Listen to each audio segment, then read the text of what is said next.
So ఈ రోజు choreographer Eshwar పెండి గారు మనతో ఉన్నారు. అట్లా మీ మూమెంట్ చేసిన తర్వాత మిగతా టాపిక్ వెళ్తున్నారు ఆడియన్స్ కూడా. అక్కడ ఫస్ట్ కథలెన్నో చెప్పారు, కవితల్ని రాశారు, కాలాలు దాట. ప్రేమ కథ వెనుకున్న కథలు, మన మాస్టర్ గారు వెనుకున్న కథలు ఏంటో తెలుసుకుందాం. ఈ పాట నేను కంపోజ్ చేస్తుంటే బాగుండేది.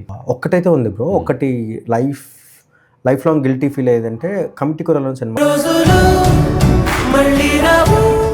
అమ్మా వీడు సైలెంట్గా ఉన్నాడంటే వీడు ఏదో మాట్లాడతావు, అమ్మా ఇంత మాట్లాడుతానంటే నువ్వు ఏం చెయ్యి జడ్జ్ అని రెడీగా ఉంటారు. సో ఇలాంటి టైంలో ఫినాన్షియల్గా కొంచెం ఓవర్కమ్ చేయాలంటే హర్ట్ అవుతాం, ఇన్సల్ట్ అవుతాం, రిజెక్ట్ అవుతాం. సినిమాది సో కాల్ ప్రొడ్యూసర్ నా బట్టలు చూసి, నేను వచ్చిన విధానం చూసి నాకు ఆపర్చునిటీ ఇవ్వలేదు అంతే. జస్ట్ కింద నుంచి కిందకి పంపించేశారు నన్ను అంతే. ఒక ఆఫీస్కి ఎవరు వస్తున్నారో చూసుకోవాలి కదా, ఏంటి అసలు ఎలా వచ్చాడు, అసలు ఎవరి దగ్గర పని చేశాడు చూసుకోవాలి కదా. అది దిస్ ఏంటి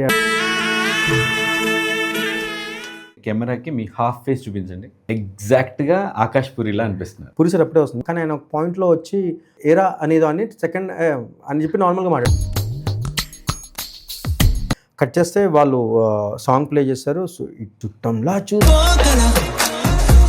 ఒక వేవ్ లాగా నేను తిరిగి చూస్తే ఇట్లా వేవ్ లాగా అది ఓ నడుస్తారు. నేను అనుకున్నా ఒక అమ్మాయి సారీ ఇంత ఆడవాళ్ళకి ఇంత హీరోస్తో కంపేర్ చేసినప్పుడు, నానిగాని చూసినప్పుడు అరే. ఆ తర్వాత విశ్వక్సేన్ గారి మూవీస్కి మీరు కనపడలేదు అంటే ఎక్కడ మిస్ అయింది ర్యాప్? యంగ్ డాన్సర్స్కి మీరు ఇచ్చే అడ్వైస్? వచ్చిన తర్వాత రే బాబు నువ్వు అనుకున్నంత ఈజీ కాదు, ఫెయిల్ నువ్వు ఫెయిల్ అయిపోయావు అని ఒకరు వచ్చి ఎవడో అంటే ఆమె పనికిరాని చెప్పి వెనక్కి వెళ్ళిపోవడం కాకుండా